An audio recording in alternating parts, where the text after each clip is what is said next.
March 12th, 2021.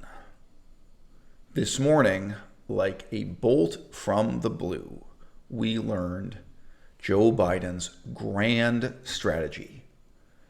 Not just for the politics of Southeast Asia, not just for his diplomatic relations with India and China, really his strategy to redraw the map of the world. Nobody thought he had it in him. Everyone imagined Joe Biden was going to be a status quo player who would change nothing or would revert from the dangerous, disastrous, and unpredictable policies of Donald Trump to the more stalwart, predictable, boring policies of Barack Obama. And that is not the case at all. Joe Biden is probably going to be remembered, like Richard Nixon, as someone who had bold, shocking new policies in the Foreign Relations Department that changed forever the history of the world. I cannot emphasize enough, from a Chinese perspective, Joe Biden's declaration this morning is as shocking as the beginning of World War IV. And Wang Yi, China's main foreign relations minister, the guy you always see on the news and the guy who flies around the world talking face to face with world leaders on China's behalf, he's really the foreign minister for China. Wang Yi has been on the phone with a long series of countries in Europe, Austria, Switzerland, and so on, trying to reinforce the notion that the European Union is going to continue to be China's trading partner and implicitly their political partner, as China it now seems will be cut off not just from the United States, but from most of the rest of the world through kind of unbelievably powerful partnership between India, Australia, Japan, and the United States, the so-called Quadrilateral Alliance that is openly saying they are going to form a worldwide conspiracy that is pro-democracy and anti-dictatorship and very specifically anti-China. Right? This is a big change. It's important that I take a moment now to argue against my own position. What if this fizzles out? What if it comes to nothing? What if it's indecisive? What if it doesn't really matter? Okay. Barack Obama dramatically announced his pivot to Asia policy, and that in some ways anticipated what's happening today. But it completely fizzled out. Nothing decisive happened. Now, Joe Biden lived through all that. Joe Biden watched that unfold. And you could look at the current situation and say, oh, well, maybe Joe Biden is going to do the same thing Obama did. He's going to make this announcement of a bold new policy on China, and then nothing's going to happen. That's what Obama did. There is every indication today that Joe Biden's attitude is not that he wants to emulate or imitate the failures of Obama, but that he has learned from that experience and he is very decisively moving to do something quite different from what Obama ever did, and indeed quite different from what Donald Trump ever did. Ultimately, I mean, Trump's China policy, it was incoherent, it was unpredictable from one month to the next. It was a vaguely anti-China policy, primarily economic in terms of trade and trying to balance America's imports and exports. And so there's a different kind of impulses there. But, you know, this is Joe Biden taking a decisive step that nobody in the United States has taken, certainly not since Richard Nixon set down the basis for the economic and political partnership between the United States and China, what was called the strategic triangle, sometimes referred to as the Iron Triangle. Now, I'm going to sneeze.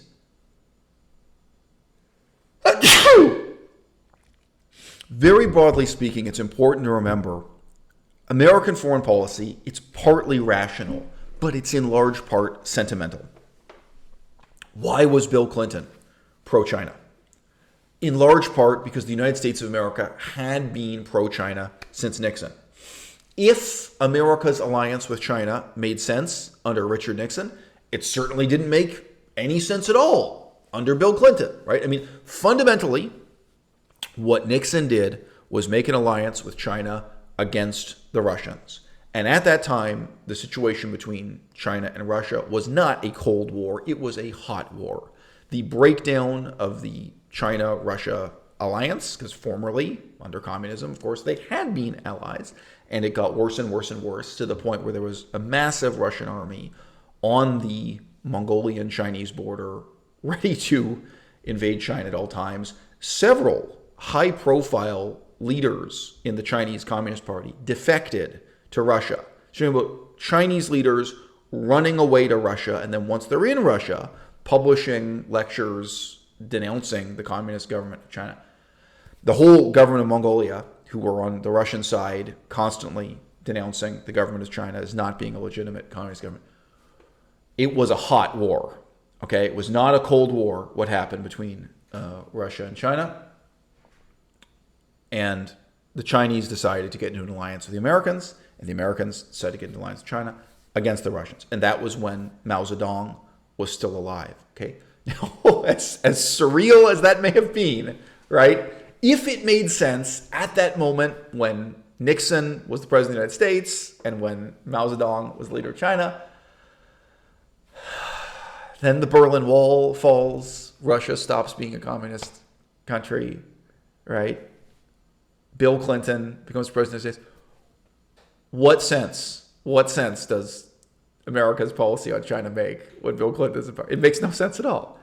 But it continued, right? So American foreign policy, it's partly rational self-interest. You know, there's a lot of sentiment there. And American sentiment in foreign policy, it endures for decades after the original rationale that created the alliance. Really briefly, another example of that, I would say, is the United States and their relationship to Turkey. For decades and decades, like anyone alive now, as long as you can remember, when did it make sense, the relationship between the United States and Turkey? Well, back when Kennedy was the president of the United States, it seemed to make a lot of sense, right? It sure seemed to make sense, after the Bay of Pigs and the Cuban Missile Crisis and Kennedy is in power in the United States. It seemed then that America really needed this alliance with Turkey, again, against Russia, to simplify, under those Cold War conditions. But then as the decades go by, what sense does it? Doesn't really make any sense. So, in economics, you talk about a leading indicator and a lagging indicator. America, these policies don't change rapidly. They change very, very slowly. Now, the big news today, the Quadrilateral Alliance, that America is entering into a strategic partnership, frankly, an anti-China conspiracy with Japan, India, and Australia. That idea has been bandied about since Abe Shinzo was Prime Minister of Japan the first time, way back in 2007. For the most part, since 2007, it wasn't a quadrilateral alliance. The United States of America was interested, but you were mostly looking at agreements between three countries, just Australia, Japan, and India. And even then, it has sort of ebbed and flowed. For one thing, Abe Shinzo was not continuously Prime Minister of Japan. He left and came back. And another Prime Minister who came and went was Prime Minister Rudd of Australia. Rudd was basically a pro-China leader of Australia.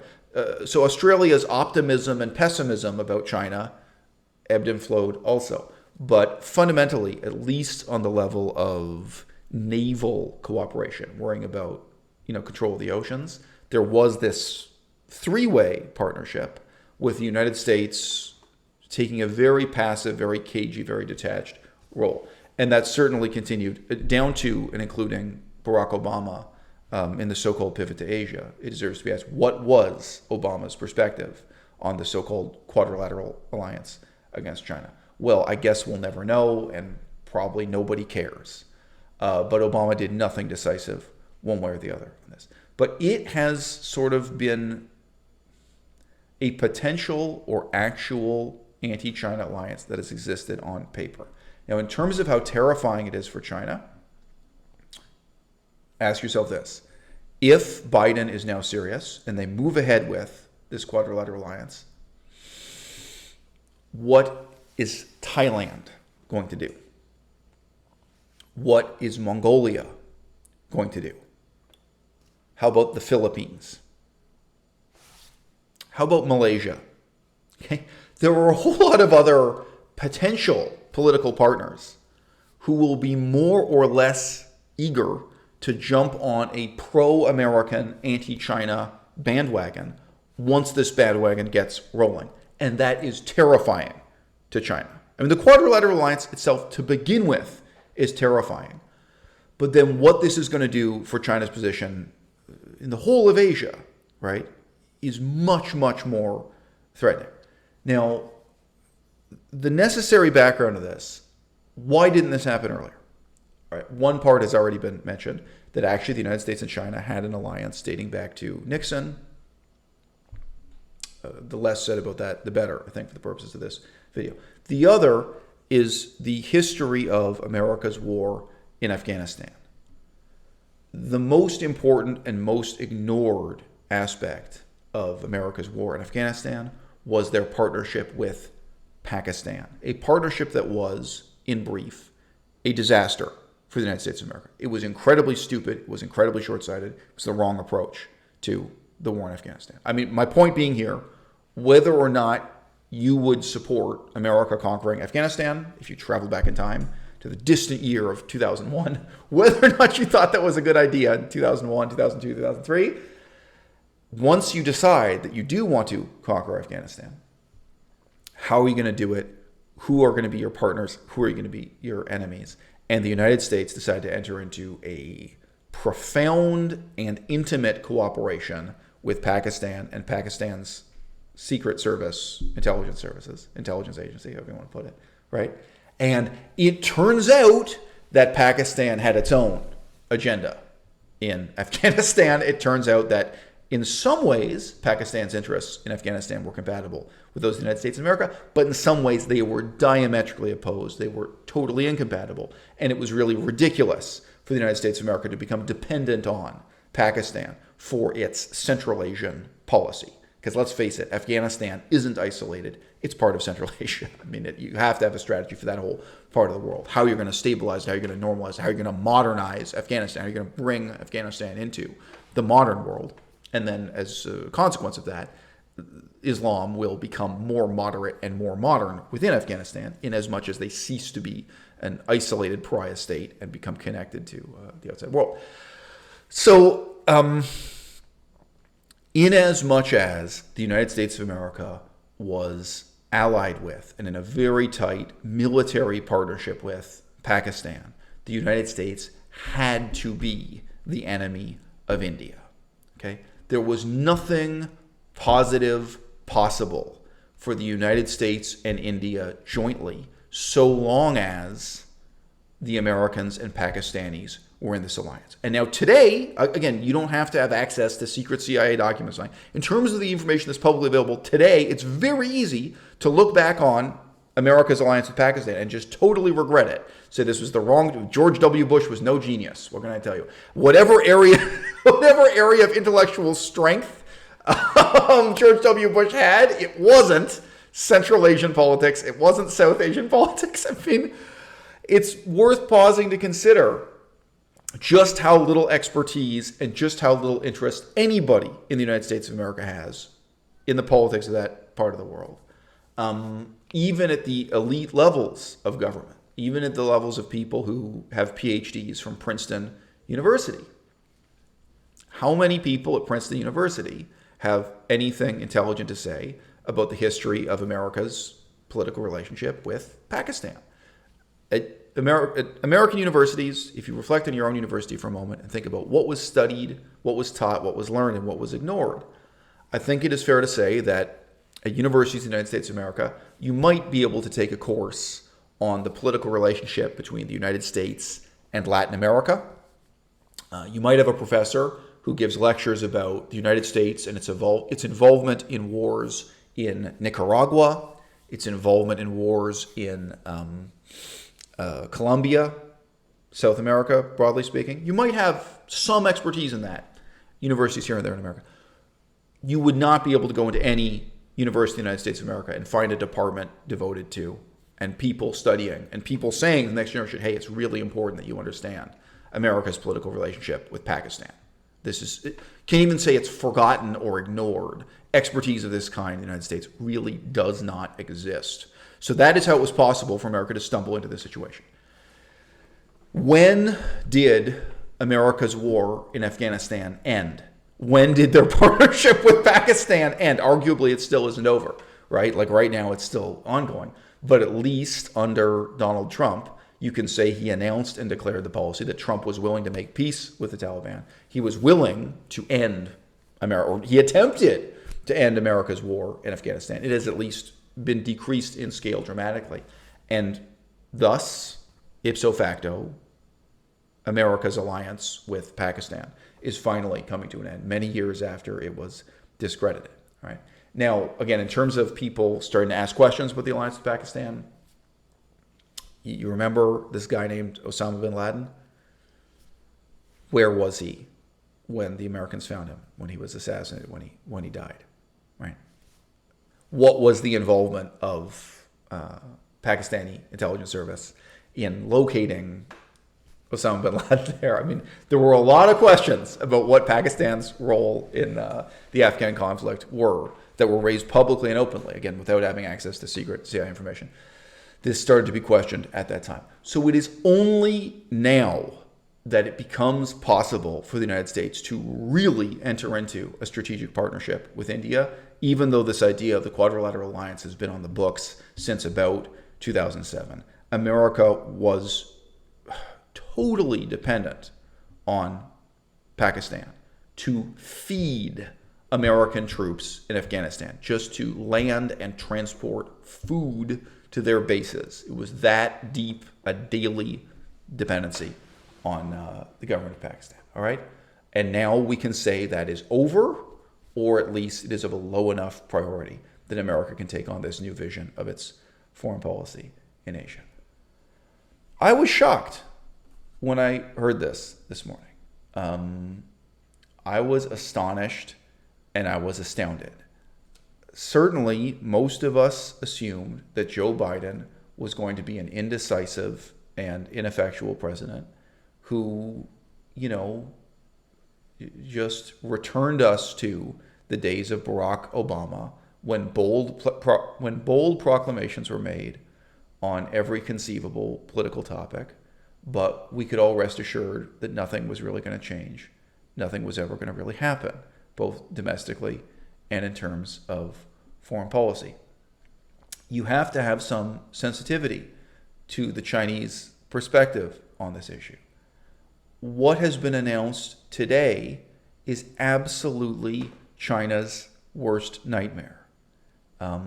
This is a global conspiracy of all of the pro-democracy states, including countries they have a land border with. They're immediately adjacent, surrounding, encircling states, including numerous countries they have, an economic relationship with that's crucial to their normal daily functioning of their economy. You want to look up the value of trade just between China and Japan, And, I think it's very telling that Wang Yi is on the phone to all these leaders in Europe. Because just within the last 2 years, the relationship between the European Union and China has improved and improved. It's become closer and tighter economically and politically. But once you have this quadrilateral alliance in place, I've already asked you, well, what do you think Thailand is going to do?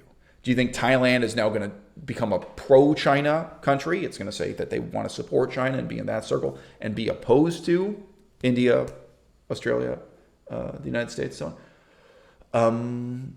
We now get into a broader question of what's going to happen with the relationship between China and Europe. Yes, it's possible that Europe, the EU collectively, and Europe is a bunch of individual nations, it's possible that the EU will become more committed to a pro-China position. During 2020, Europeans celebrated the opening of a train line that connected Austria to China, from Vienna to Xi'an, continuous train line for the first time. There are new train lines being built. There are new highways being built, part of the Belt and Road Initiative. The opening of new harbors in both Greece and Italy that connect China to Europe through trade. Europe and China have gotten cozy with one another just in the last 2 years. New trade agreements. And politically, in every way, Europeans feel comfortable with the Chinese in a way that Australians don't, right? Australia is now in a position where they regard even Chinese immigrants with extreme suspicion and hostility as being part of a Communist Party plot to subvert democracy in Australia. Right? Now, of course, there have been other flashpoints. We have the still ongoing question of the political future of Hong Kong. Some people care about this, some people don't. It's an open question. Sorry, but I began this digression by saying you have to have some sensitivity to China's position in this. One of the fundamental differences between China and India is that China has no interest at all in expanding its land borders or expanding to become a larger empire than it already is. Whereas India actually is interested in exactly that. One of the reasons why India is a very difficult strategic partner to have is that India, both in terms of the masses and the political elite, they are interested in conquering Pakistan. They are interested in either conquering or at least controlling countries like Nepal and Sri Lanka. India has a navy base that is due south of Myanmar in the Andaman Islands.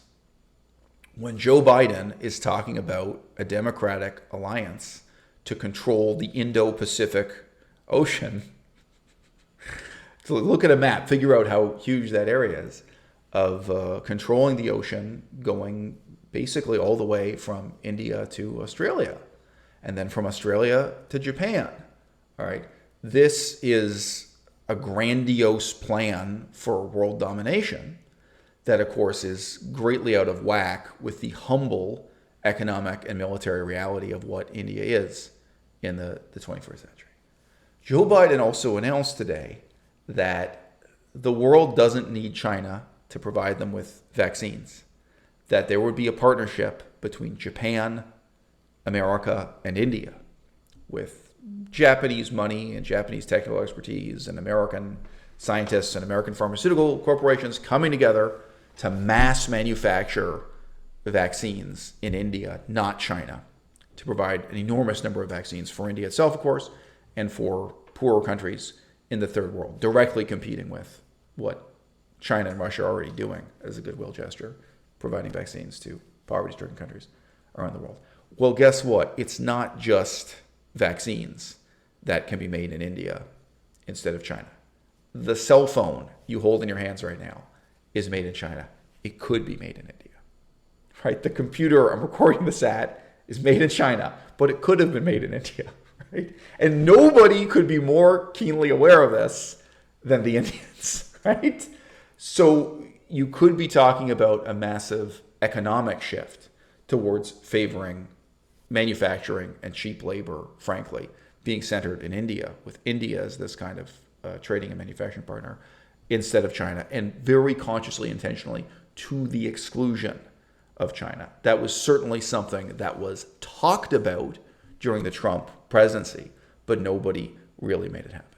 Okay. I'm going to end this video by saying there's an old feminist phrase, the personal is political. Also stated as the political is personal, of course. I think nobody imagined, just due to his demeanor perhaps, nobody imagined that Joe Biden had been sitting through the whole of the Obama presidency as the fiercest critic of everything Obama was doing wrong. Nobody thought he was chomping at the bit to change the world and do things his way. Nobody thought he was sitting there watching Obama's pivot to Asia policy ineffectually rise and fall, watching Obama's promises to withdraw from Afghanistan fade away and become instead a protracted commitment to keep on conquering and occupying Afghanistan. Nobody thought that Joe Biden was sitting there looking at Obama's political alliance with Saudi Arabia and thinking to himself, if he were in power, he would be doing everything 180 degrees different. Whether or not Biden was already thinking about it back then, whether or not the machinations began when he was vice president, it is obvious that, contrary to the expectation we had, based on his demeanor, based on his debates with Bernie Sanders, Joe Biden came into office with an unbelievably hawkish and decisive policy to change world politics irrevocably and forever. And I would remind you, he has promised that he will be in office for 4 years only, not 8. He's going to do 4 years, and then his vice president will run for election to take over. So he has come in with a short span of time to leave his mark on world history. And from day one in office, he declared loud and clear, the military alliance with Saudi Arabia is over. America and Saudi Arabia are no longer friends, but enemies.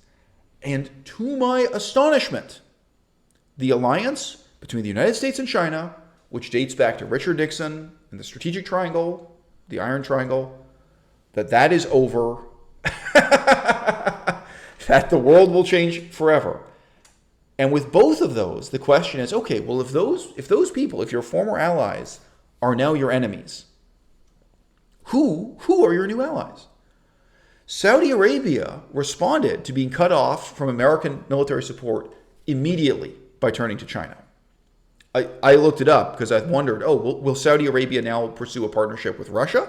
Because just militarily, Russians make very good military hardware at a low price. You could start arming yourself with Russian tanks and Russian aircraft. No, China. And Saudi Arabia has quite positive political relations with China, incidentally.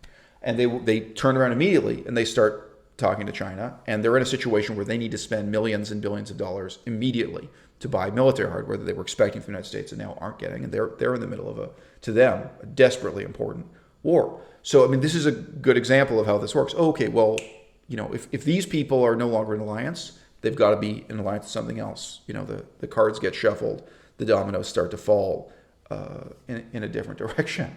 So, I mean, yeah, there was this question. This has just unfolded in the last few weeks and months.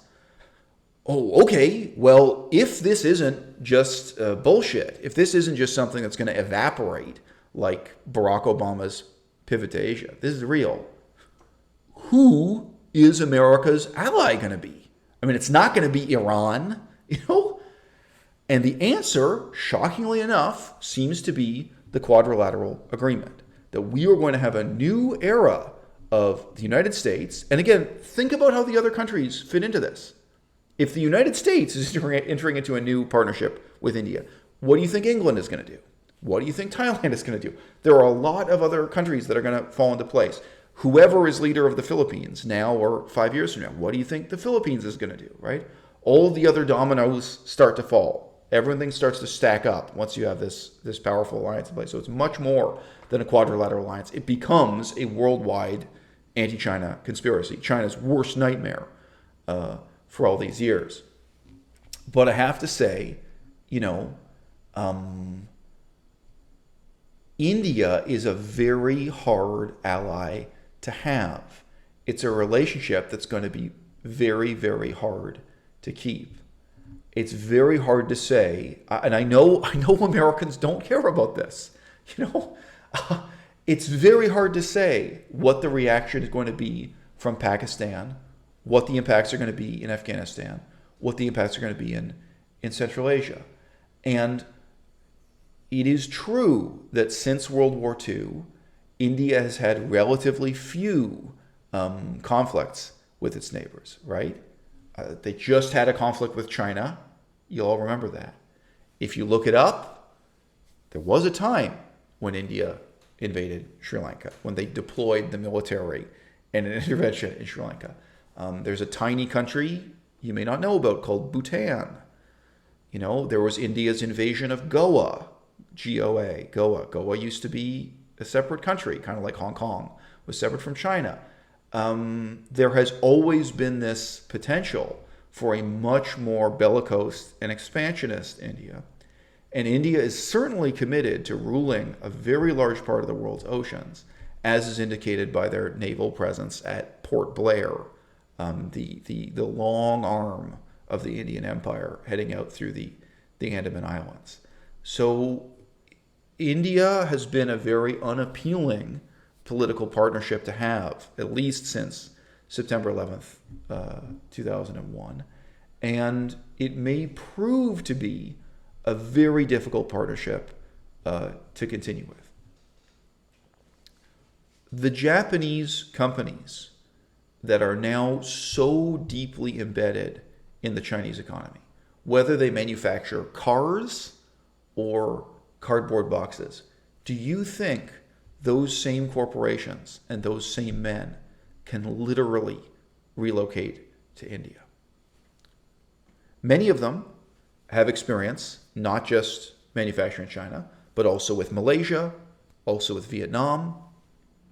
Not going to get into the whole economic history of this. Japan since World War II, so-called, what was it, the Flying Eagle Formation? No, the Flying Goose Formation. And there was this whole economic and political strategy that Japan had, and ultimately the leaders of these zaibatsu, these big corporations, they in many ways created, the car manufacturing industry that now exists in China. They created many of the most important industries in China have roots in Japanese partnerships. Okay, is that kind of partnership possible between the Japanese and the Indians? We're going to find out, but the answer may be no. It may be you just can't do. You cannot make again in India what you already created in Shanghai. It may not be possible. Right. Apple Computer and all of the corporations in Silicon Valley, can they do again in India what they already did in China? Can they relocate, in some cases, factories and headquarters? Can they do that again? We're going to find out. Maybe, right? But maybe the answer is no. It's certainly easy to think of ways in which the price of alienating China could just be too high. It could be too high for the United States of America. It could be too high for Australia and for Japan. It could be that after a few years of trying to do politics the Joe Biden way, because he's only got 4 years in office, that the whole world goes back to doing what Barack Obama did, and in some namby-pamby, fence-mending manner, goes back to trying to pursue the kind of utterly paradoxical alliance with China that was invented by Richard Nixon.